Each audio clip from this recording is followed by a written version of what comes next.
지난 주 중에 마침내 기생충이라는 영화를 본 분이 관람 소회를 저한테 전했습니다. 기분 전환하기 위해서 영화를 보러 갔다가 기분 잡쳤다라고 하는 분이 있는 반면에 이분은 굉장히 메시지가 심플했다면서 좋아했습니다. 그래서 상반된 의견이었기 때문에 제가 왜 그렇게 좋았는지를 물었습니다. 대답인즉 다양한 사업을 하다가 완전히 망해서 집안 전체가 백수가 된 그 집안 속에 장남인 그 기택 집안의 장남이 온 집안 식구들의 그 기대를 한 몸에 안고 부잣집 박 사장네 과외 선생이 되어서 이제 들어가게 됩니다. 그리고 주인집 아들의 그 미술 선생으로 자기 여동생을 데리고 들어가고 아버지를 맞죠? 아버지를 그리고 운전기사로 어머니를 가정부로 아니요. 이거는 스포일 아닙니다. 그냥 이거는 그 시납시스 이렇게 보시면 나오는 겁니다. 그죠? 한 명 한 명씩 그렇게 들어가면서 그 집안에 기생하는 존재로 그렇게 끌어들이게 되는 거죠. 그래서 그런 과정을 통해 가지고 그 원치 않게 사람이 죽게 되고 그런 일련에 이어지는 과정을 다루고 있는 게 바로 기생충이라는 영화다라고 저한테 그렇게 소개를 했습니다. 어떤 면에서 보면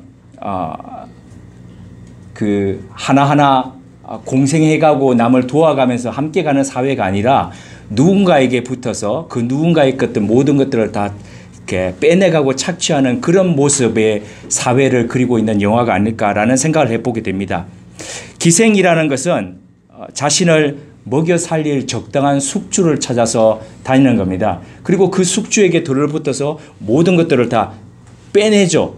그 자기 숙주를 배려해가면서 가는 그런 기생충은 없지 않습니까? 때때로 바깥에서 그 자기 숙주를 위협하는 존재가 들어오면 이 기생하는 존재는 싸우기도 한다고 합니다. 그렇지만은 자신의 이익이 가장 우선시되고 그리고 숙주가 자기에게 유익하지 않다라고 생각될 때는 그 숙주를 죽이고 다른 숙주로 옮겨 타게 되는 것, 이게 바로 기생의 존재이죠. 사람은 결코 기생충이 아닙니다. 그럼에도 불구하고 만약 사람이 남을 해하고 남을 이용하는, 그래서 그렇게만 살아가는 존재로 살고 있다면 사람은 뭐라 불러야 될까라는 그런 생각을 해보게 됩니다. 이 세상에 살아가고 또 이 세상에 태어난 사람치고 처음부터 작정하고 나는 기생하는 존재로 이 세상을 끝까지 살 거야 이러고 태어나는 사람은 아마 단 한 명도 없을 겁니다. 그런데 그럼에도 불구하고 왜 서로 의지하고 서로 도와가면서 살아야 될 사람들이 누군가를 속이고 누군가를 이용하고 누군가를 등치고 그렇게 누군가가 그래서 죽어나가든지 말든지 간에 내 자신을 위해서 그렇게 살아가고 왜 그렇게 붙어가는 존재로 그렇게 존재해 갈까요? 어쩌다가 사람이 이렇게 왜곡되고 그리고 오염되게 살아가는 걸까요? 어쩌면 인간 존재 깊이 뿌리내리고 있는 욕심 때문은 아닐까요? 그리고 인간 속에 그렇게 침잠해 있는 그 욕심을 끊임없이 끌어올리도록 만드는 그 죄의 존재 때문이 아닐까 생각을 해보게 됩니다. 황금손 미다스의 이야기를 아실 겁니다. 그리스 신화에 나오는 왕이죠. 굉장히 부유했습니다. 가진 것, 부러울 것 없이 다 가졌음에도 불구하고 그는 더더 소유하기를 원했습니다. 그래서 어느 날 디오니소스, 그리스 신화에는 이 디오니소스라고 나오는데 로마 신화에는 어떤 이름으로 나옵니까? 그렇죠. 마시는 음료 바카스죠. 바카스라는 이름으로 나오지 않습니까? 그 신에게 청탁을 하게 됩니다. 내가 만지는 것들이 다 좀 이렇게 황금으로 변하게 해달라고. 그래서 술에 취한 상태에 있던 디오니소스는 그 소원을 들어주게 됩니다. 그래서 이 미다스는 정원수, 조각물, 그리고 주변에 있는 모든 것들을 다 가구 등 다 손을 이렇게 터치하지 않습니까? 황금으로 다 바꾸면서 그렇게 갑니다. 그러나 예기치 않은 문제가 생기게 되죠. 어느 날 자기 사랑하는 딸이 왔을 때에 반가운 마음에 그 딸을 허그했는데 그 딸이 황금 조각상으로 변하게 됩니다. 그때서야 비로소 그는 이 마음속에 잘못됐다는 것들을 인식하고 절규하게 됩니다. 그래서 되돌려달라고, 다시 되돌아가고 싶다라고 그렇게 간청하게 됩니다. 그리고 그는 나중에 이렇게 돌아가게 되지요. 그런데 오늘날 살아가는 우리들은 어떻습니까? 이 미다스의 손을 끊임없이 뭐합니까? 흠모합니다. 어떻게든지 그게 되고 싶어 합니다. 그래서 예를 들어서 어떤 사람이 경영인으로 어느 지역에 가서 뭔가 하는 일마다 시작하는 일마다 잘하게 되면 그를 향해서 어떻게 뭐라고 찬사합니까? 그는 미다스의 손이다. 네, 다 어떻습니까? 결국에는 우리는 흠모하지만 그 결과가 어떤지는 알고 있지 않습니까? 만약 미다스 왕처럼 우리가 요구하고 우리가 원하는 것들이 다 이루어진다면 이 세상은 어떻게 변해갈까요? 굉장히 좋을까요? 죄에 충동당한 욕심은 타인과의 공생을 거부합니다. 또 다른 기생의 길을 선택해야 합니다. 그리하여 타인뿐 아니라 결국 나중에는 자신조차도 죽어가는 그런 존재가 됩니다. 대표적인 우리 몸 안에 제일 많은 기생하는 존재가 어떤 존재입니까? 암이지 않습니까? 암세포는 숙주를 배려하지 않습니다. 나 요만큼만 네 한 부분에서만 그냥 소리 없이 그리고 별로 아픔 없이 존재해갈게 그러지 않습니다. 끊임없이 매일마다 우리의 세포는 생성되고 죽어갑니다.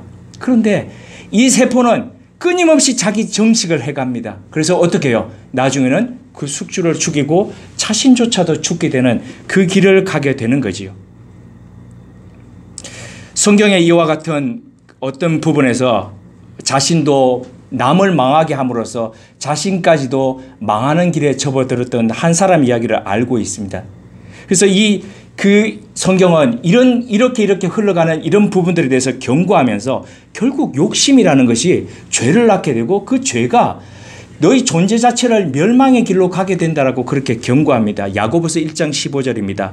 욕심이 잉태한 적 죄를 낳고 죄가 장성한 적 사망을 낳느니라. 딱 떨어지는 한 사람을 말씀드리자면 주저없이 다윗이라고 그렇게 얘기할 수 있겠습니다.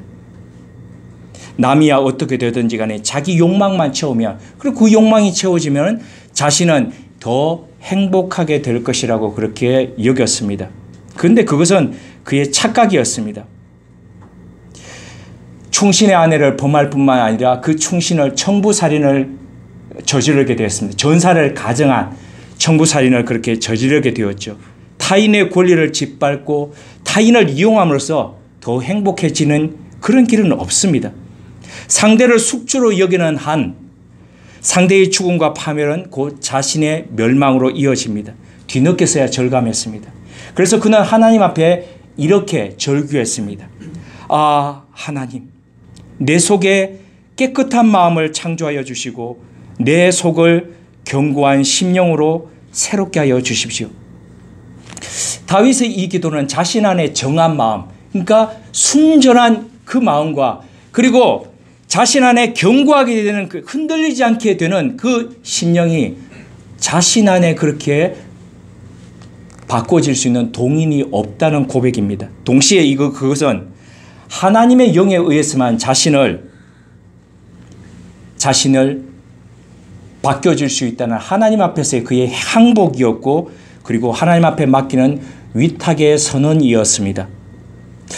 자신의 존재를 변화시킬 주체로 다윗이 강구했던 그 하나님의 영을 예수님께서는 보혜사 또는 오늘 본문에서는 진리의 영이라고 그렇게 소개하고 계십니다. 죄와 의와 심판에 대해서 그렇게 책망하시면서 우리를 견인해 가시는 그 성령님께서 우리 안에 오시면 두 가지의 역할을 하신다고 그렇게 말씀하고 있습니다. 첫 번째 역할은 지난주에 살펴보았던 부분이기도 한데요. 우리 13절을 같이 한번 읽어보시겠습니다. 요한복음 16장 13절입니다. 함께요. 그러나 진리의 성령이 오시면 그가 너희를 모든 진리 가운데로 인도하시리니 그가 스스로 말하지 않고 오직 들은 것을 말하며 장래일을 너희에게 알리시리라. 아멘. 2주 전에 살펴본 바와 같이 진리의 성령이 오시면 첫 번째로 하시는 것이 모든 진리 가운데로 우리를 어떻게 해요? 이끌고 가십니다. 인도하십니다. 엇나간 조준, 하마르티아라고 말씀드렸던 거 기억나시죠? 조준이 틀렸습니다. 조준이 틀리다 보니까 쏘는 화살마다 관역을 다 빗나가게 됩니다.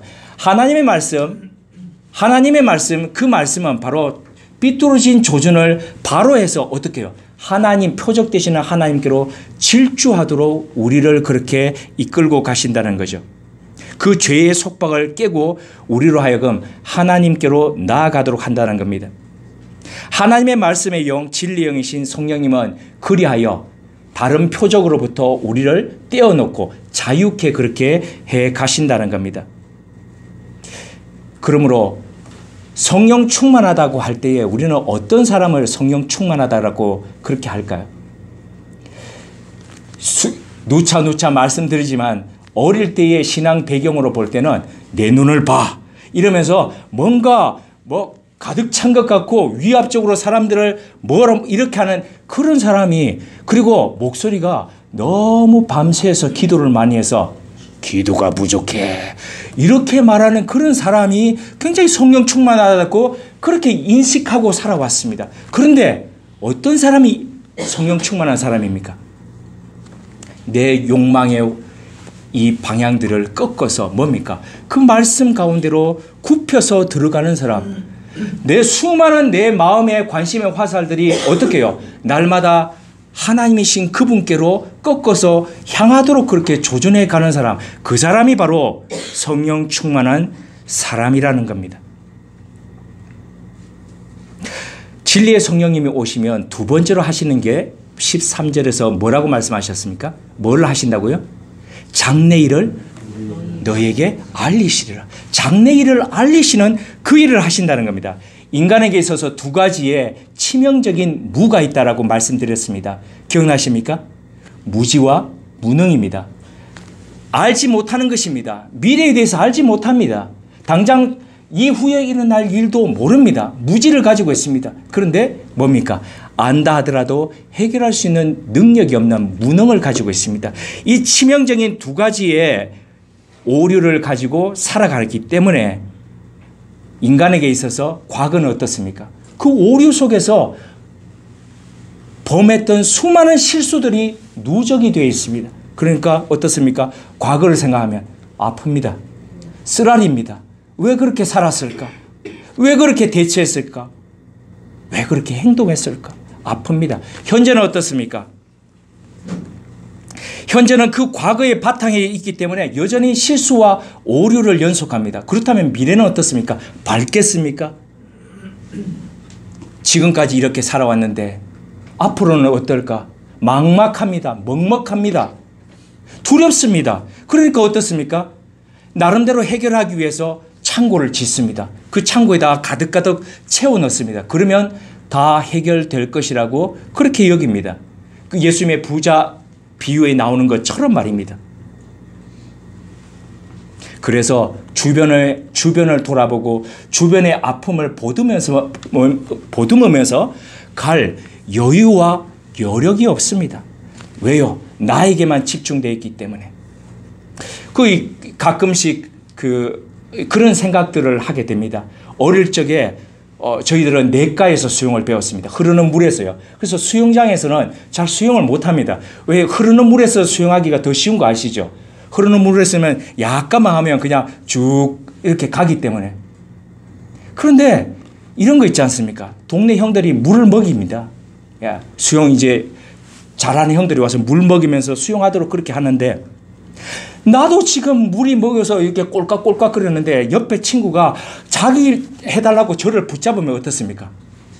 같이 내려가지 않습니까? 그러니까 어떻습니까? 어린 마음에 놔라 이렇게 그런 거죠. 나도 살기 힘든데 너 돌아보면서 갈 그런 요령 없다 그러고 우리는 땅을 밟으면서 살아가면서도 그렇게 살게 되는 거죠.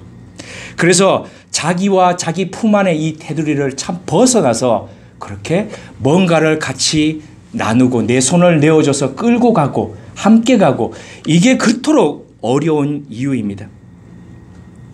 지난 6월 초 주역 이야기가 갑자기 일간지를 쭉 장식을 했습니다. 주역 아시죠? 사주, 팔자, 팔괴 뭐 이러고 쭉 나오는 것들 있지 않습니까? 평소에 관심 없었습니다. 뭐 점괘 이런 것들 관심이 없었고, 가끔 이제 삼국지를 보면 제갈공명 얘기를 보면 뭐 나오니까 그런가 보다라고 생각을 했는데, 일간지에 계속 여기 나오고 저기 나오고 하니까 관심이 갔습니다. 그 관심이 왜 그렇게 일간지에 나오냐 보니까, 우리나라에서 주역의 대가라고 하는 분이, 그분이 대산 김석진옹이라는 분이 계십니다. 대전 분입니다. 평생을 대전에서 살았습니다. 근데 그 대전이 아주 그 영험한 산이 있다고, 그래서 그 계룡산 계곡에 그렇게 많지 않습니까? 돗자리 깔고 계시는 분들이 그렇게 많은 곳입니다. 근데 이분이 지난 3월에 교통사고를 당해서 거의 죽을 뻔하셨습니다. 그래서 그대로 죽으면 사람들이 봐라 네 앞날도 모르면서 이럴까봐 굉장히 마음에 졸였다고 이렇게 생각하시면서, 그 교통사고를 계기로 이분이 대전을 떠나와서 평생 살았던 곳을 떠나와서 서울 아들집에 와서 살기 시작하면서 이제 바깥으로 이제 강의를 쭉 다니시기 시작하셨습니다. 그래서 일간지들이 이제 그렇게 촬영을 하고 그분 인터뷰를 그렇게 했던 겁니다. 이분 강의가 궁금했습니다. 유튜브를 찾아서 강의를 들어보았습니다. 한 2시간 정도 되는 강의의 앞부분은 이렇게 시작하고 있었습니다.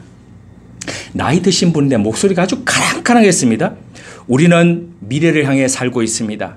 흐르는 세월 따라 삶의 변화를 이루는 것입니다. 그 자체가 바로 미래입니다. 과거가 있고 현재가 있고 미래가 오는 것입니다. 현재에 있어 미래를 예측 가능합니다. 일기예보를 하듯이 미래 오는 일을 미리 알고 그걸 발표도 하고 이야기도 할 수 있습니다. 그게 나중에 실현되는 것 아닙니까? 미래라는 것은 생활 역학입니다. 여기에는 밤이 낮으로 바뀌고 음이 양으로 바뀌는 이치 속에서 변해서 미래가 오는 것입니다. 그래서 역학으로서 미래를 알게 되는 것입니다. 이 김석진옹은 과거, 미래, 이 과거, 현재의 연관성을 보면 미래가 어떻게 될 것인가 알 수 있다는 겁니다. 예측 가능하다면서 주역을 그렇게 풀어가고 있었습니다. 그러면서 주역을 한마디로 하자면 미래 예측학이다라고 그렇게 표현을 했습니다. 그래서 미래를 내다보고 미래를 대처하기 위해서 그랬다. 그래서 이분의 그 에피소드를 보면은 박근혜 전 대통령이 당선되기 전에, 후보로 나오기 전부터 이걸 하면서 이번에는 음의 기운이 강하기 때문에 여성 대통령이 나올 거다 뭐 이러면서 했던 이런 시리즈들이 쭉 있더라고요. 이분이 평생을 주역과 함께 살아왔다고 말씀드렸지 않습니까? 그런데 아이러니하게도 이렇게 얘기를 했습니다. 주역을 알고 사는 것과 모르고 사는 것 중에서 어느 게 낫습니까? 그러니까 이분 하는 얘기가 모르고 사는 게 낫다라고 얘기합니다. 그래서 왜 모르고 사는 게, 미래를 예측한다면서요, 왜 모르고 사는 게 낫습니까? 라고 물었더니 이분이 하는 얘기가 미래를 알수록 걱정이 많기 때문이다 라고 얘기하면서 자기의 삼남일녀가 있는데 그 삼남일녀에게는 단 한 명에게도 주역을 가르치지 않았다라고 그렇게 대답을 했습니다. 미래를 예측하고 미래를 대비하기 위해 주역을 배운다고 하면서 미래를 알면 걱정이 더 심해진다고 자기 자식에게는 가르치지 않았다는, 이걸 이해가 되십니까? 그러면서 사람들한테는 가르친다는 게 이게 이해가 되십니까? 한편으로 모순입니다. 그러면서도 다른 한편으로는 이해가 되었습니다. 왜냐하면 우리 실력을 알기 때문에요. 앞서 말씀드렸듯이 우리는 무지할 뿐만 아니라 뭡니까? 무능하기 때문이라는 거죠. 그러니까 해결할 수 없는데 알고 있습니다. 얼마나 더 고통스럽겠습니까? 주역이 다 알게 한다는 그런 얘기는 아닙니다. 한편으로 서로 안다 하더라도 해결할 능력이 없기 때문에 속수무책이라는 거지요. 김경후 시인이라는 사람이 있습니다. 이제 중년에 막 접어들었던 시인인데, 이 시인이 속수무책과 관련해서 굉장히 언어를 희화화해서 이런 시를 썼습니다. 제가 읽어드리겠습니다. 내 인생 단 한 권의 책, 속수무책. 대체 무슨 대책을 세우면서 사냐 묻는다면 척하고 내밀어 펼쳐줄 책. 썩어 허물어진 먹구름 사파로 뒤덮여도 진흙 참호 속 묵주로 목을 벤 소년병사의 기도문만 적혀 있어도 단 한 권 속수무책을 나는 읽는다. 찌그러진 양철 시계엔 바늘 대신 나의 시간 타 들어간 꽁초들. 언제나 재로 만든 구두를 신고 나는 바다 절벽에 가지. 대체 무슨 대책을 세우며 사냐 묻는다면 독서 중입니다. 속수무책. 사람은 이렇게 자신에게 일어나는 일들 앞에서 속수무책일 수밖에 없습니다. 주역의 대가의 말을 빌리자면 인간에게 미래는 알아도 문제, 몰라도 문제인 겁니다. 그런 영역이죠. 근데 앞서 말씀드렸듯이 자식에게 알려주지 않은 것을 보면은 아는 것, 모르는 게 더 약이라는 겁니다. 그렇다면 성경은 미래와 사람의 이런 관계에 대해서 어떻게 이야기를 할까요? 전도서 8장 7절 한번 찾아보시겠습니다. 전도서 아가서 다음 시편 아가 다음에 시편은 딱 중간 부분 보시면 되고요. 아가 다음에 전도서입니다. 전도서 8장 7절입니다. 전도서 8장 7절 다 같이 함께요.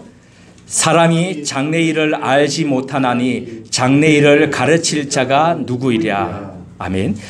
사람이 아무리 장래를 알려 하더라도 장래를 모른다는 겁니다. 왜요? 알려주는 사람이 없기 때문에 모른다는 거죠. 그러니까 이것은 어떤 면에서 미지의 영역, 모르는 그 영역, 무지의 영역, 그런 영역으로 사람에게 있는 것이기 때문에 굳이 그렇게 알려고 바둥바둥 그렇게 살지 말라라는 전도서의 이 솔로몬의 그런 이야기라는 겁니다. 그런데 이 부분에 대해서 역대상 17장 17절에서 다윗은 다르게 이야기하고 있습니다.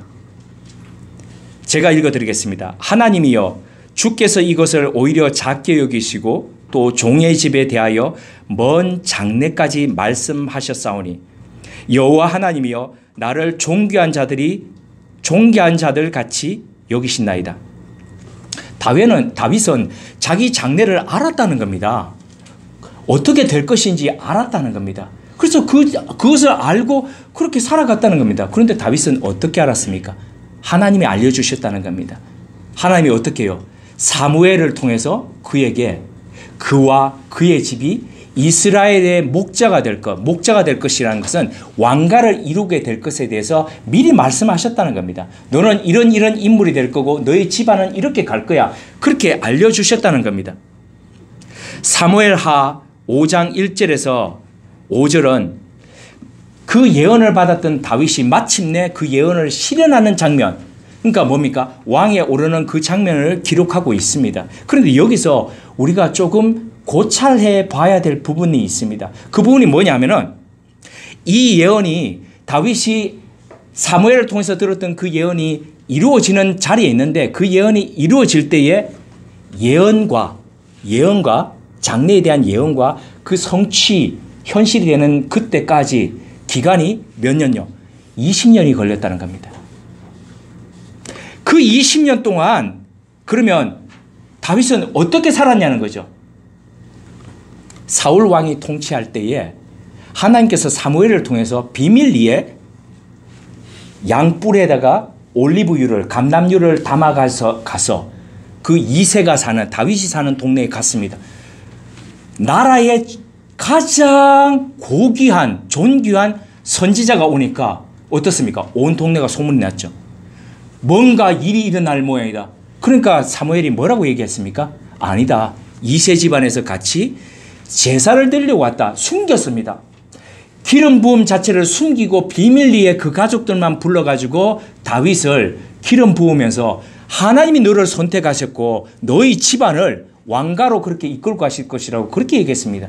그러고 난 뒤에 바로 왕이 되었습니까? 그렇지 않습니다.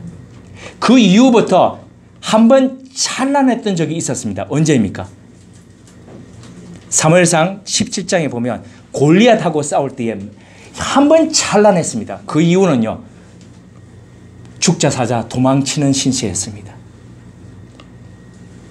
여기 가서 따라오면 도망치고 동가식 서가숙 하면서 그는 그런 고된 생활들을 몇 년 동안요? 무려 16년 동안 했습니다. 13년 동안. 13년 6개월 동안 그렇게 하고 난 뒤에, 그리고 13년 6개월이 지나고 그의 나이 30살이 되었을 때에 비로소 왕으로서 옹립이 되었습니다. 그때 왕으로서 그를 옹립했던 지파는 어떤 지파였습니까? 그의 출신 유다 지파 하나밖에 없었습니다. 12지파 중에서 단 하나 지파가 와서 우리의 혈육이 오니 그러면서 기름 부음을 했습니다. 그리고 당신은 우리의 왕이니 그러면서 헤브론에서, 이스라엘 전 지역 중에서 단 한 지역 헤브론, 거기서 왕이 되었습니다. 11지파가 어떻게 했습니까? 7년 그 이후에 7년 6개월 동안, 7년 동안 그를 어떻게 해요? 무시했습니다. 배척했습니다. 너 우리 왕 아니다 라고 했습니다. 그리고 난 뒤에 7년이 지나고 난 뒤에 비로소 20년이 채워지고 그가 이스라엘 전체의 왕이 될 수 있었습니다.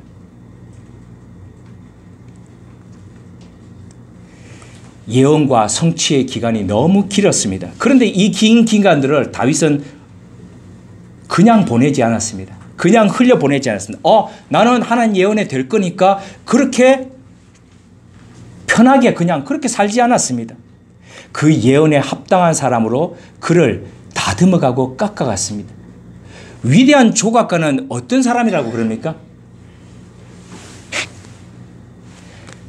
가차없이, 아낌없이, 불필요하다고 생각되는 부분들을 과감하게 깎아서 없애버리는 사람, 버리는 사람, 그 사람이 움켜잡는 사람이 아니라 버릴 줄 아는 사람, 그 사람이 바로 위대한 조각가가 될 수 있다는 거죠. 다윗은 그 시간들을 그렇게 보냈습니다. 하나님께서 배열해 놓으신 그 광야의 시간을 그는 그렇게 자신을 다듬어 갔습니다. 그 결과 그는 7년 6개월 동안 11개 지파의 외면과 배척이 그를 집요하게 괴롭히는 그 순간 속에서도 그것들을 견디면서, 그것들을 거치면서 그는 진정한 그리고 교모한 왕으로 세워질 수 있었습니다. 그런데 다시 한 번 더요. 다윗이 이렇게 견딜 수 있었고 겪어갈 수 있었던 것은 뭡니까? 하나님이 주셨던 예언의 말씀. 그 예언의 말씀을 붙들고 살았기 때문입니다. 하나님이 약속하셨어. 이 약속은 실현될 거야. 붙들었습니다. 대신에 다시 돌려보자면 뭡니까? 그 말씀이 그를 붙들었다는 겁니다. 그가 붙들은 것 같지만 그 말씀, 그 예언의 말씀이 장래에 보여주셨던 것이 그를 붙들었다는 겁니다. 그 말씀이 길이 되고 빛이 되고 이정표가 되었다는 겁니다. 진리 영이신 성령님은 사람으로 하여금 장래를 보게 하십니다. 꿈꾸게 하십니다. 그 결과 길을 잃지 않고 그렇구나. 나는 여기서 넘어져 가지고 있을 사람이 아니구나. 나는 여기서 주저앉아서 그냥 여기 땅바닥에 흘려져 있는 것 이거 주워 먹으면서 살 사람이 아니구나. 그러면서 일어서서 내가 달려갈 길을 더더욱 가도록 그렇게 견인해가는 말씀이 됩니다. 요엘서 우리 한번 찾아보시겠습니다. 요엘서 2장 28절입니다. 소선지서 중에 있습니다. 대선지서 다 지나가고 소선지서, 요엘서 2장 28절입니다. 함께요. 그 후에 내가 내 영을 만민에게 부어주리니 너희 자녀들이 장래 일을 말할 것이며 너희 늙은이는 꿈을 꾸며 너희 젊은이는 이상을 볼 것이며. 아멘. 성령님을 체험했던 어린 자녀들이 뭘 하는 겁니까? 예언을 한답니다. 이때의 예언이라는 것은 점을 치듯이 미래에 일어날 일들을 그렇게 맞춰가는 그런 것들이 아니라 길이 없고 길이 보이지 않는 가운데서 그 속에서 길이 되고 그 속에서 빛이 되게 하는, 이정표가 되게 하는 바로 그 부분을 얘기한다는 겁니다. 누가요? 우리 중에서 가장 어린 사람들이 그걸 한다는 겁니다. 한 사회와 한 공동체가 한 나라가 나갈 길을 제시하는 사람들은 보통 누구입니까? 웬만큼 연륜 있고 웬만큼 학식 있는 사람들이 하는데 어떻습니까? 그런 사람들조차 못하는 시대에 어린 자녀들이 그 일을 하게 한다는 겁니다. 누구에 의해서요? 성령님에 의해서. 이제 나이 드신 분들이 내가 이 나이에 꿈이 있겠어 그러십니다. 내가 뭘 하겠어. 그런데 뭡니까? 그분들이 꿈을 꾼다는 겁니다. 그분들이 일어선다는 겁니다. 누구에 의해서요? 성령님에 의해서. 그렇게 할 때에 청년들이 어떻게 한다는 겁니까? 청년들이 이상을 본다는 겁니다. 이상이라는 것은 여기서 이상은 묵시입니다. 이 묵시를 영어 성경은 이렇게 표현하고 있습니다. 비전. 비전은 뭡니까? 본다는 겁니다. 텔레비전, 먼 곳에서 있는 것들을 본다는 거죠. 그죠? 비전입니다. 막혀진 현실 속에서 꽉 암울한 이 속에서 아무것도 보지 못할 때에 뭡니까? 그 너머의 것들을 보게 하는 것. 누가 한다는 겁니까? 성령님께서 그렇게 하게 하신다는 겁니다. 그래서 사람으로 하여금 표류하지 않고 방황하지 않고 방자히 행하지 않고 그 길을 걸어갈 수 있도록 하는 것. 누가요? 바로 성령님께서 그렇게 한다는 겁니다. 그래서 우리 속에 오셔서 이 거북한 세대 속에서도 어떻게 해요? 거룩한 뜻을 품고 그 거룩한 뜻을 이루어 가도록 또 일구어 가도록 하는 것. 그것 바로 누가요? 성령님께서 그렇게 하게 하신다는 겁니다. 몇 달 전에 이제 갓 30대에 접어든 한 청년이 저한테 이런 얘기를 했습니다. 제가 꿈 얘기를 하니까요. 목사님, 우리 세대에게 꿈이라는 것은 고문이에요. 충격이었습니다. 다른 사람들 속에서 꿈은 희망 고문이라 들었지만은 어릴 때부터 신앙생활을 해왔다는 그 청년 입에서 우리 세대에게 꿈이라는 것은 고문이에요. 제가요, 예배 마치고 난 뒤에 저희 단톡방에다가 제가 작사하고 다른 분이 작곡했던 노래를 한번 제가 공유를 하겠습니다. 한번 보시면서 리뷰를 한번 해 주십시오. 꿈에 관련되어 있거든요. 꿈 담은 소리라는 건데, 네, 중년의 때에 꿈꿉니다. 네, 발버둥 치면서 어떻게 이 꿈을 가지고 살아갈까 요즘 몸부림치고 있는데 얼마나 삶이 고됐으면 이 젊은 친구가 얼마나 지쳤으면 꿈이 고문이라고 얘기할까 마음이 짠했습니다. 그런데 지난 우리 역사를 한번 돌아보십시오.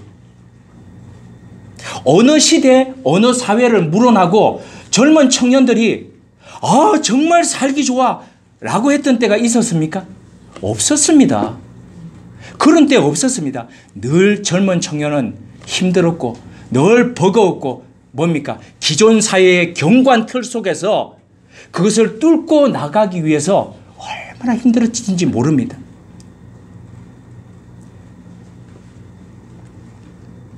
만화 광수 생각으로 우리를 웃게 하고 때로 생각해 했던 그 박광수 씨가 살면서 쉬웠던 날은 단 하루도 없었다라는 책에서 다음과 같이 그의 이야기를 서술했습니다. 이렇게 힘든 세상을 물려줘서 기성세대로서 미안하고 또 미안하다라고 하는 어떤 연병할 놈들은 짐짓 슬픈 눈으로 젊은이들에게 되지도 않는 위로를 건네곤 하지만 짱구를 아무리 굴려보아도 위로인지 놀리는 것인지 당최 알 수가 없다. 지금보다도 더 살기 어려운 그 어떤 시대에도 잘 살아내던 사람들은 늘 존재했다. 아프다고 힘들다고 어렵다고 이제 그만 징징대기를 바란다. 진짜 치열했던 사람들은 아픈 것, 힘든 것, 어려운 것들을 느낄 사이마저 없었다. 강력한 파시스트들이 우리 한반도 주위를 두르고 있습니다.